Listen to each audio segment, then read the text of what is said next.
भौतिकी में space time एक गणितीय मॉडल है जो अंतरिक्ष के 3 आयामों और समय के एक आयाम को एक 4 आयामी के साथ जोड़ता है। स्पेस टाइम डायग्राम्स का उपयोग हो सकने वाली घटना की कल्पना करने के लिए किया जा सकता है।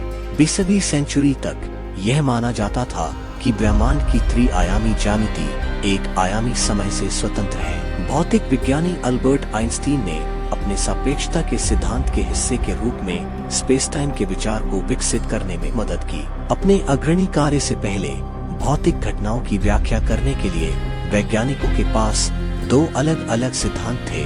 आइजैक न्यूटन के भौतिकी के नियमों ने बड़े पैमाने पर वस्तुओं की गति का वर्णन किया, जबकि जेम्स क्लर्क मैक्सवेल के इलेक्ट्रोमैग्नेटिक मॉडल ने प्रकाश के गुणों की व्याख्या की। हालांकि 1905 में आइंस्टीन ने 2 अभिधारणाओं पर अपनी रिसर्च जारी रखी थी, जिसमें से पहला यह था कि भौतिकी के नियम सभी जड़त्वीय प्रणालियों में अपरिवर्तनीय है, और दूसरा था कि प्रकाश स्रोत की गति की परवाह किए बिना वैक्यूम में प्रकाश की गति सभी जड़त्वीय ऑब्जर्वर्स के लिए समान होती है। नॉन रिलेटिविस्टिक क्लासिकल मैकेनिक्स समय को माप की एक सार्वभौमिक मात्रा के रूप में मानती है जो पूरे अंतरिक्ष में एक समान है और अंतरिक्ष से अलग है। क्लासिकल मैकेनिक्स के अनुसार समय की एक सीमा है जो ऑब्जर्वर की गति की स्थिति या किसी बाहरी चीज से स्वतंत्र है। इसके अलावा क्लासिकल मैकेनिक्स के अनुसार अंतरिक्ष यूक्लिडियन है और अंतरिक्ष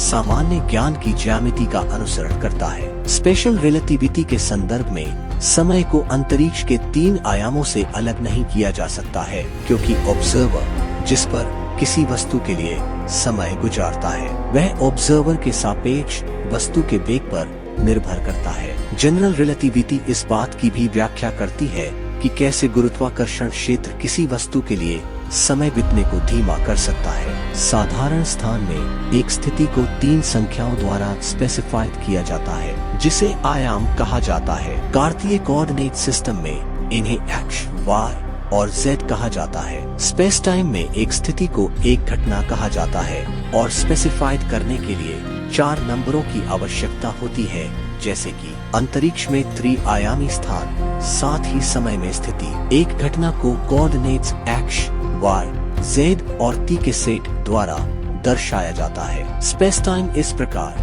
4 डायमेंशनल है। गणितीय घटनाओं की अवधि 0 होती है और वे स्पेस टाइम में एक बिंदु का प्रतिनिधित्व करती है। 3 आयामों में 2 बिंदुओं के बीच की दूरी डेल्टा d को पाइथागोरियन प्रमेय का उपयोग करके समझा जा सकता है। हालांकि 2 ऑब्जर्वर अलग अलग कोऑर्डिनेट सिस्टम्स का उपयोग करके 2 बिंदुओं की x, y और z स्थिति को माप सकते हैं। स्पेशल रिलेटिविटी में हालांकि लॉरेंस संकुचन के कारण 2 बिंदुओं के बीच की दूरी 2 अलग अलग ऑब्जर्वर द्वारा मापी जाने पर समान नहीं होती है, जब तक कि ऑब्जर्वर में से एक चल रहा ना हो। स्थिति और भी जटिल हो सकती है अगर 2 बिंदुओं को समय के साथ साथ अंतरिक्ष में भी अलग किया जाए तो। उदाहरण के लिए, यदि एक ऑब्जर्वर 2 घटनाओं को एक ही स्थान पर घटित होते हुए देखता है लेकिन अलग अलग समय पर, तो पहले ऑब्जर्वर के संबंध में आगे बढ़ने वाला व्यक्ति 2 घटनाओं को अलग अलग स्थानों पर घटित होते हुए देखेगा,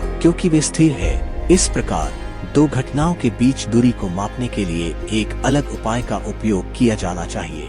4 डायमेंशनल स्पेस टाइम में दूरी के अनुरूप अंतराल है। हालांकि समय 4th डायमेंशन के रूप में आता है, लेकिन इसे स्थानिक आयामों से अलग तरीके से महसूस किया जाता है। मिन्कोव्स्की अंतरिक्ष इसलिए 4 आयामी यूक्लिडियन अंतरिक्ष से महत्वपूर्ण मामलों में अलग है। वे एक ही स्पेस टाइम अंतराल की गणना करेंगे। मान लीजिए कि एक ऑब्जर्वर 2 घटनाओं को डेल्टा t और एक स्थानिक दूरी डेल्टा x द्वारा समय में अलग होने के रूप में मापता है। फिर 2 घटनाओं के बीच स्पेस टाइम अंतराल डेल्टा s² है, जो अंतरिक्ष में डेल्टा x दूरी और ct कोऑर्डिनेट्स में delta ct = c delta t द्वारा अलग किया जाता है।